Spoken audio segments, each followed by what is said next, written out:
चलिए आइए थोड़ा हम भी अपने मन के बात कर लेते हैं। मैं बिहार से हूँ। जो एक हमारे संगठन है जन सेवा मोर्चा, मैं उसका महासचिव मंटू जादव उर्फ जादव बाबा बिहार वाला। आज मैं इसलिए मन का बात कर रहा हूँ कि जब पर भी किसी राज्य में या केंद्र सरकार की जब भी चुनाव आती थी तो हमारे प्रधानमंत्री जी कहते थे कि मैं थोड़ा मन की बात कर लूँ। तो इस समय बिहार की चुनाव है, समय भी घोषित हो चुका है और सभी अपनी अपनी पार्टियां वोटिंग के लिए अब जनता के बीच जाएगी। तो इसलिए मैं अपने मन की बात कर रहा हूं। मैं बेरोजगार हूं। रोजगार के लिए हम लोग संगठन बनाए थे। उस संगठन के माध्यम से हम लोग रोजगार कर रहे थे, इंतज़ार कर रहे थे कि चुनाव से पहले हम लोग का रोजगार मिल जाएगा। लेकिन मैं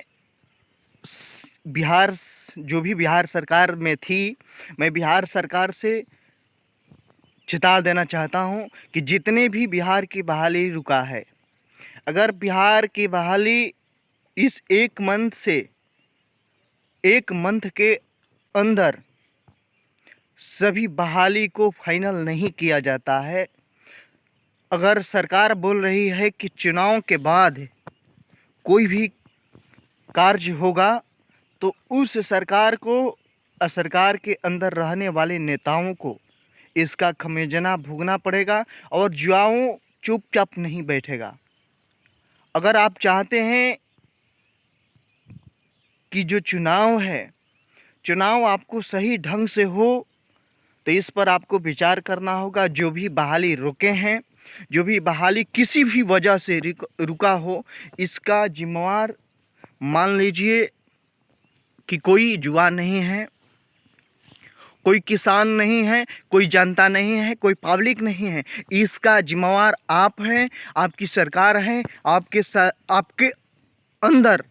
आपके सरकार के अंदर बैठने वाला जितने भी कर्मचारी हैं, ये सभी कर्मचारी हैं।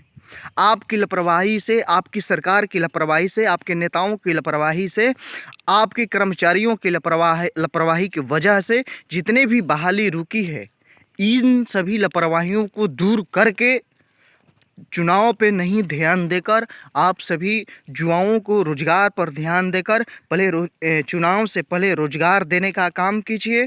अगर रोजगार चुनाव से पहले देने का काम नहीं करते हैं तो बुझ लीजिए कि जो बेरोजगारी की स्थिति इस समय बिहार में बढ़ गई है, तो इसी प्रकार से आपको भी चुनाव में स्थिति बदलती नजर आएगी। आपके अनुसार कोई भी कार्य नहीं होगा जो अब जनता की आवाज़ नहीं सुनेगा, जो माओं को आने वाले समय को नहीं पहचानेगा, किसानों की समस्याओं को हल नहीं करेगा। तो इसके लिए आपको बहुत बड़ी संख्या में सज़ा भुगतना है। इसके लिए आपसे मैं निवेदन करता हूं कि सबसे पहले आप हमारी जो फॉर्मेलिटी है, जो हमारा हक है, आप चुनाव से पहले बिहार की जनता, बिहार के रोजगार, बिहार के किसान, बिहार के मजदूर, जो भी लोग हैं, इन सभी को जितने भी कार्य पेंडिंग में डले हैं, जितने भी बहाली रोके हैं, बहाली का जल्द से जल्द भर्ती की जाए। नहीं तो आपके चुनाव के ही दिन, आपके वोटिंग के ही दिन सभी नौजवान रोड पर उतरेगा और वोटिंग नहीं होने देगा। ये धमकी नहीं है, ये आपसे नम्र निवेदन है, रिक्वेस्ट है कि आप सबसे पहले बिहार की जो बहाली रुकी है, इन बहाली का कंप्लीट कीजिए। इसके बाद आपकी वोट की जो समय निर्धारित है उस समय पर वोटिंग होगा। जय हिंद, जय भारत।